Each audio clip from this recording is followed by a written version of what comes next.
পৃথিবীর মানুষেরা, ওয়া কাদা রাব্বুকা, আমি রবের ইবাদত করার পরে তোমাদের পিতা মাতা ইহসান করার জন্য, তাদের সাথে সদাচরণ করার জন্য আমি আল্লাহ আদেশ করলাম। আদেশ করছে কে? আল্লাহ। আগে আল্লাহর হুকুম পালন করার পরে পিতামাতার সাথে সুন্দর আচরণ করতে হবে। এবং এরপরে বলা হলো ইম্মা ইয়াবলুগান্না ইনদাকাল কিবার আহাদুহুমা আও কিলাহুমা ফালা তাকুল লাহুমা উফিন ওয়া লা তানহারহুমা ওয়া কুল লাহুমা কাওলান কারীমা। জোরে জোরে বলেন আল্লাহু আকবার। আল্লাহ পাক রব্বুল আলামিন বলেন, তোমাদের জীবদ্দশায় যদি তোমাদের পিতা অথবা মাতা তোমরা পেয়ে থাকো, দুইজনকে যদি পাও অথবা দুইজনের মধ্যে যদি একজনকে পাও, হয়তো পিতা ইন্তেকাল করেছে মাতা আছে, অথবা মাতা ইন্তেকাল করেছে পিতা আছে, যদি তোমরা দুইজনকে পাও অথবা দুইজনের মধ্যে একজনকে পাও, তাহলে তোমরা কি করবে? তোমাদের ডানার ভেতরে তাদেরকে আশ্রয় দিবে, তাদেরকে আদর করবে, মায়া মমতা দিবে। কারণ আল্লাহ পাক রব্বুল আলামিন ডানার কথা বললেন। আসলে ভাই বলেন তো, মানুষের কি ডানা হয়? মানুষের ডানা হয়? তাহলে আল্লাহ ডানার কথা কেন বললেন? মহান আল্লাহ পাক রব্বুল আলামিন বুঝাইলেন। সম্মানিত মা-বোনেরা খুব খেয়াল করে শুনবেন, ভাইরা খুব খেয়াল করে শুনতে হবে। আপনাদের বাড়িতে মুরগি পালন করেন, আপনারা মুরগি পালন করেন না? যখন আকাশে সিল উড়ে যায় তখন দেখবেন মা মুরগিটা খটখট করে শব্দ করে আর ডানাগুলি উঁচু করে দেয়, আর সমস্ত বাচ্চারা ছোটাছুটি যে যেখানে ছিল সবাই মায়ের ডানার ভেতরে আসে, ঢুকে।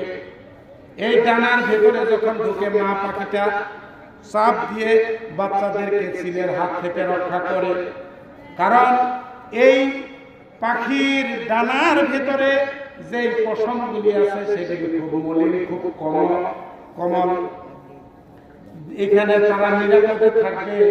এই জন্য মহান আল্লাহ পাক রব্বুল আলামিন ডানার কথা বলেছেন। সম্মানিত ভাইয়েরা, আজকে দেখেন আমাদের সমাজের মধ্যে অনেক সন্তান আছে যারা পিতামাতার সাথে খারাপ আচরণ করে।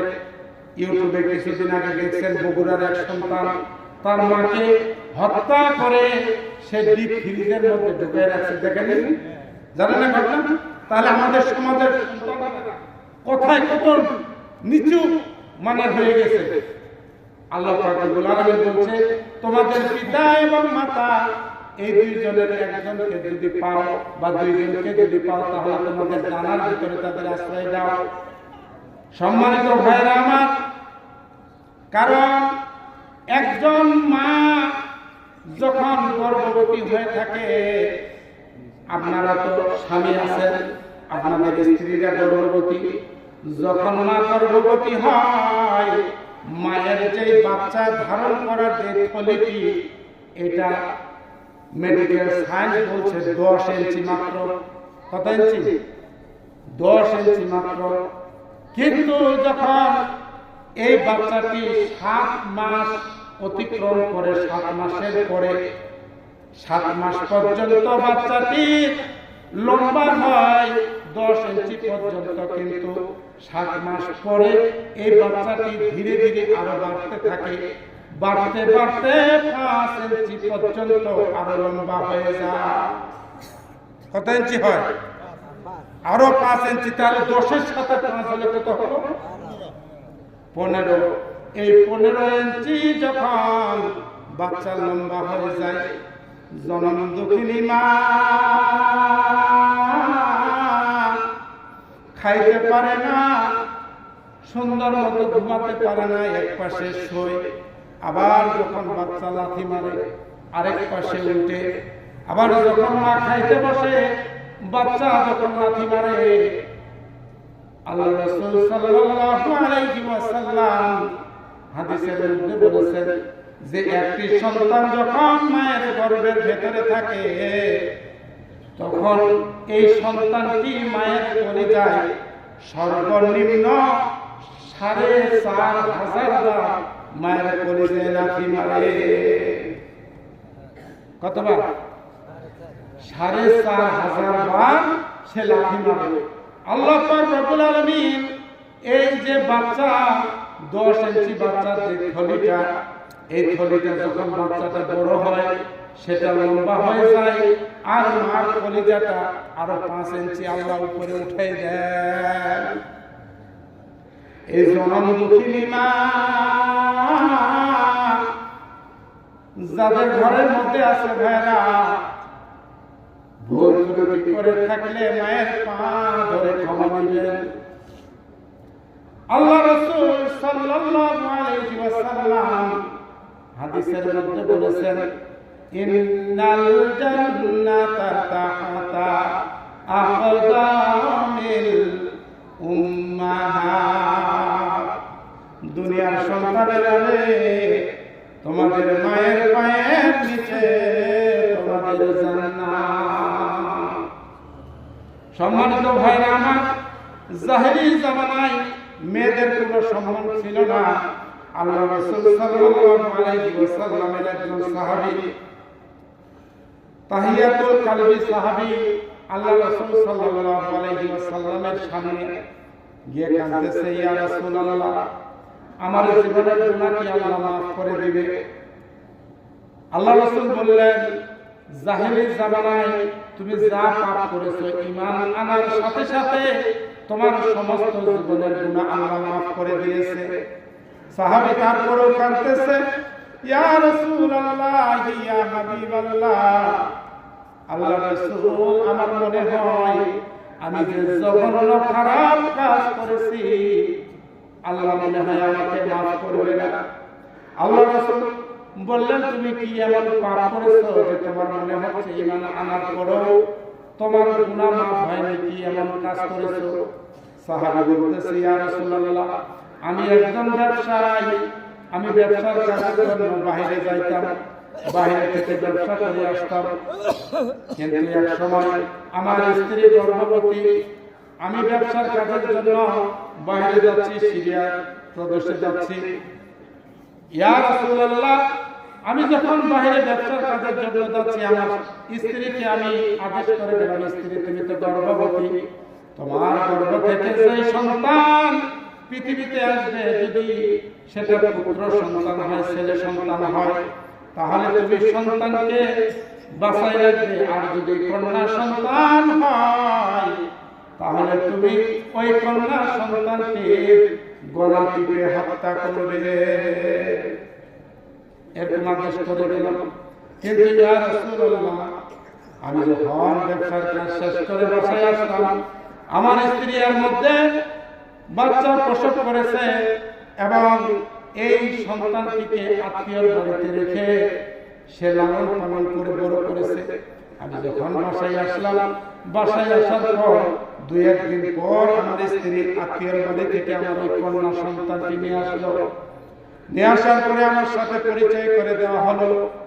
কন্যা সন্তানটি আমাকে আব্বু আব্বু বলে ডাকতেছে। ইয়া রাসূলুল্লাহ, কন্যা সন্তানটি আমার কপালের মধ্যে চুমু দেয়, আমার গালের মধ্যে চুমু দেয়, বারবার আমাকে জড়িয়ে ধরে আব্বু আব্বু বলে। কিন্তু আমি প্রসন্ন পিতা, আমার অন্তরের মধ্যে কোনো মায়া হলো না, কোনো দয়া হলো না। আমার অন্তরের মধ্যে শুধুমাত্র একটি প্রশ্ন জাগলো, জাহেলি জামানার লোকেরা আমার সন্তানটিকে তারা লাঞ্ছিত করবে, অপমানিত করবে, আমাকে ধিক্কার দিয়ে কথা বলবে। এই কন্যা সন্তানকে রাখা যাবে না, যেভাবে হোক তাকে হত্যা করা লাগবে। এই সিদ্ধান্ত মনের মধ্যে নিয়ে আমি স্ত্রীকে বললাম, স্ত্রী তুমি আমার এই কন্যা সন্তানটিকে সাজুগুজু করে দাও, আমি বেড়াতে যাব। এই কথা বলে স্ত্রী সুন্দর করে সাজুগুজু করে দিলেন। আমি প্রসন্ন পিতা মরুভূমির মধ্যে এই কন্যা সন্তানটিকে নিয়ে গেলাম। নিয়ে যাই মরুভূমির বালুর উপরে, উত্তপ্ত বালুর উপরে মেয়েটিকে দাঁড়ায় রেখে আমি গর্ত খনন করতেছি। আর এই গর্ত খনন করতে যাই, আমার শরীরের মধ্যে বালু পড়ে আর আমার কন্যা সন্তানটি বারবার বালুগুলি ঝাড়ে আর বলতেছে, আব্বু কেন তুমি এত কষ্ট করতেছো? তোমার দেহের উপরে বালু পড়েছে বাবা, আমার ঘামগুলি মুছে দে, আমার বালুগুলি মুছে দে। কিন্তু ওই কন্যা তো জানে না এটাই তার শেষ সমাধি হবে। এক পর্যায়ে যখন গর্ত খনন করা হয়ে গেল, ইয়া রাসূলুল্লাহ, আমি কন্যা সন্তানটিকে ধাক্কা মারলাম, ধাক্কা মারি গর্তের মধ্যে ফেলে দিলাম। ফেলে দেওয়ার পরে এবার এই কন্যা সন্তানটি বুঝতে পারলো এটাই আমার শেষ সমাধি। কন্যা সন্তানটি ডাক দিয়ে বলতেছে, আব্বু তুমি আমাকে ছেড়ে দাও, বাবা তুমি আমাকে ছেড়ে দাও, আমি তোমার পরিচয় দিব না, আমি দূরে কোথাও গিয়ে ভিক্ষা করে খাবো, তোমার পরিচয় দিব না বাবা, তুমি আমাকে ছেড়ে দাও। কিন্তু আমি এত পছন্দ জাহিলি জীবনে ছিলাম ইয়া রাসূলুল্লাহ। আমি কন্যা সন্তানটিকে গর্তের মধ্যে ফেলে দেওয়ার পরে একটা পাথর নিয়ে আমার কন্যা সন্তানটির বুক লক্ষ্য করে আমি পাথরটি ছুঁড়ে মারলাম। আর যখন পাথরটি ছুঁড়ে মেরেছি, কন্যা সন্তানটির বুকটি ফেটে রক্ত ফিঙ্কি দিয়ে আমার শরীরের মধ্যে চলে আসলো। ইয়া রাসূলুল্লাহ, আমার কন্যা সন্তানটি শেষ পর্যন্ত শেষ ডাক দিল, আব্বু আমাকে মেরো না, আমাকে ছেড়ে দাও, আমি তোমার পরিচয় দিব না। আল্লাহ রাসূল সাল্লাল্লাহু আলাইহি ওয়াসাল্লাম সাহাবীর কথা শুনে তিনার চোখ থেকে দরদর করে পানি পড়ে, দাড়ি মোবারক ভিজে ভিজে টপটপ করে পানিগুলো শরীরের মধ্যে পড়তেছে।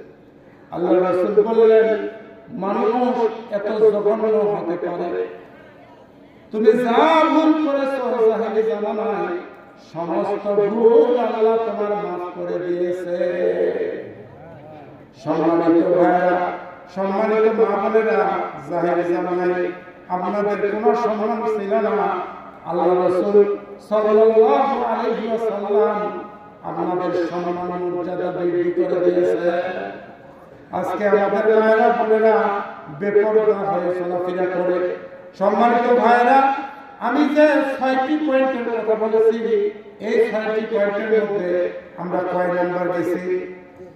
3 নাম্বার না 2 নাম্বার? 100টা বকরি ছাগলের দুধ পান করা হয়ে গেল।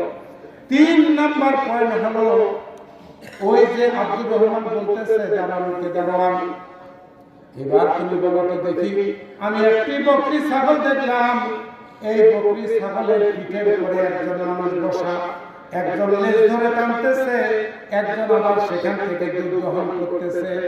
এই 3টা মানুষ কোন মানুষ? এবার দাঁড়ান বলতেছে এটা হলো ওই যে বকরি ছাগলটা দেখেছে, এটা পৃথিবীকে বোঝানো হয়েছে। আর এই বকরির উপরে যে মানুষটি বসা আছে সে পৃথিবীটা কিছু কি করতে পারছে, আয়ত্ত করতে পারছে। আর যে লোকটা ছাগলের লেজ ধরে টানতেছে, সে পৃথিবীটা ধরে টানতেছে, সে কিছু পাওয়ার আশায় পৃথিবীর পিছনে ছুটতেছে। তাকে যত আলোচনা করেন, যত ওয়াজ নসিহত শোনান, কোনো লাভ হবে না।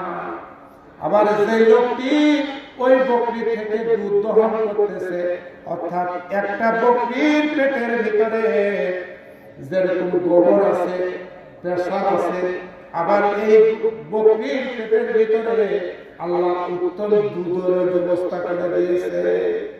এই পৃথিবীর মধ্যে সুদ আছে, ঘুষ আছে, জিনা আছে, ন্যায় আছে, অন্যায় আছে। যারা ঈমানদার, যারা মুমিন, এই খারাপ পৃথিবীর মধ্যে থেকেও তারা ঈমান নিয়ে এই দুনিয়া ছেড়ে চলে যেতে পারে আমলের মাধ্যমে। কথা বলেন ঠিক কিনা? সম্মানিত ভাইরা, এবার আব্দুর রহমান বলতেছে, এটা বুঝলাম, ঠিক আছে, আচ্ছা এরপরটা বলো দেখি। ওই যে হুজুরের হাতের মধ্যে একটা গিলাস আছে, একটা জগ আছে, পাশে একটা পুকুর আছে, এই হুজুরটা আবার কোন হুজুর সে সমস্ত মানুষদেরকে পানি খাওয়াইলো, নিজে যখন পানি খাবে আর পানির গিলাসটার তলাটা ছুটে গেল, এটা কোন হুজুর? এবার জামান বলতেছে, এটা দেখছে এটা হলো শেষ জামানার কিছু হুজুর হবে যারা এই যে কুকুর বলতে কোরআনকে বোঝানো হয়েছে, কুকুর বলতে কোরআনকে বোঝানো হয়েছে, আর জব নিয়ে অর্থাৎ এই কোরআনের আয়াতগুলি সংগ্রহ করে এই হুজুরেরা মানুষের সামনে প্রচার প্রসার করে, কিন্তু নিজে আমল করে না। এরকম হুজুর আছে না? কি আছে না?